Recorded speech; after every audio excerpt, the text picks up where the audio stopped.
Car theme cake 2 டயரில் butterscotch ஃப்ளேவரில் எப்படி finish பண்ணணும்னு பார்ப்போமா? அஸ்ஸலாமு அலைக்கும். ஹாய் ஃப்ரெண்ட்ஸ், இந்த ஷார்ட் வீடியோவில் என்ன பார்க்க போகிறேன்னா, ஒரு கஸ்டமர் வந்து எனக்கு கார் தீமில் கேக் வேணும், பட்டர்ஸ்காட்ச் கேக் வேணும் அப்படின்னு கேட்டிருந்தாங்க. ஏற்கனவே வந்து இவங்க வந்து பார்பி கேக்கில் வந்து பட்டர்ஸ்காட்ச் தான் வாங்கியிருந்தாங்க. இந்த வாட்டியுமே வந்து அதையே கேட்டிருந்தாங்க. அவங்களே வந்து கார் தீமில் வந்து எந்த மாதிரி வேணும் அப்படின்னு சொல்லி கேட்டிருந்தாங்க. நானுமே சில ரெஃபரன்ஸ் அனுப்பியிருந்தேன். அதுவே நல்லா இருக்குது, இதே மாதிரி செஞ்சுருங்க அப்படின்னு சொல்லியிருந்தாங்க. நான் அனுப்பிச்ச ரெஃபரன்ஸ் பிக்சரில் வந்து ஒயிட் வித் ஸ்கை ப்ளூவில் இருந்துச்சு. அதே மாதிரியே வந்து ஐசிங் பண்ணி கொஞ்ச நேரம் ஃப்ரிட்ஜில் செட் பண்ணி எடுத்துட்டேன்.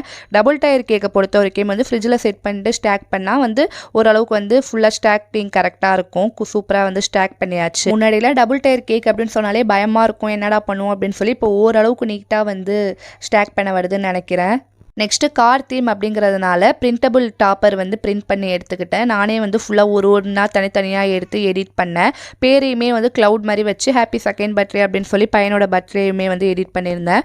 உண்மையிலே வந்து இந்த கேக் இவ்வளோ அழகாக வந்து வரும் அப்படின்னு சொல்லி நான் எதிர்பார்க்கவே இல்லை. நிறைய பேர் வந்து இந்த ரேட் எவ்வளோ சூப்பராக இருக்குது, இந்த மாதிரி எங்கள் பேர் எடிட் பண்ணிக்கலாமா அப்படின்னு நிறைய பேர் கேட்டிருந்தாங்க.